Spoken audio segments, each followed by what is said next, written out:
Jeunes en difficulté d'insertion, salariés, demandeurs d'emploi, toute personne désireuse de s'orienter ou de se former peut désormais s'adresser à Guadeloupe Formation. L'entité regroupe depuis peu la Cité des métiers, le CRFP ou encore l'école régionale de la deuxième chance. Et Camille Galap, notre ancien recteur de région académique, en est le nouveau directeur général. Arrivé au début de la semaine, il s'est présenté à l'ensemble du personnel sur le site de Petit-Bourg. Un challenge pour lui qui tombe comme une évidence dans son parcours. Je pense que je suis au bon endroit, sachant que le début de ma carrière, je l'ai effectué dans un Greta, donc dans le cadre de la formation continue, et j'ai eu à former des chômeurs de longue durée.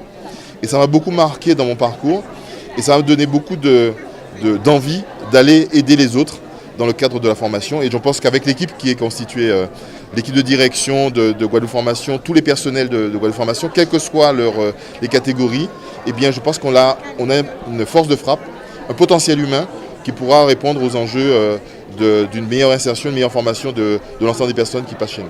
Les prochaines semaines seront consacrées à une réorganisation de l'organigramme dans la concertation. La structure emploie plus de 200 personnes. Avec les changements en cours, le Conseil régional entend mener au mieux sa stratégie en matière de formation. Et pour l'instant, le projet semble plutôt bien accueilli.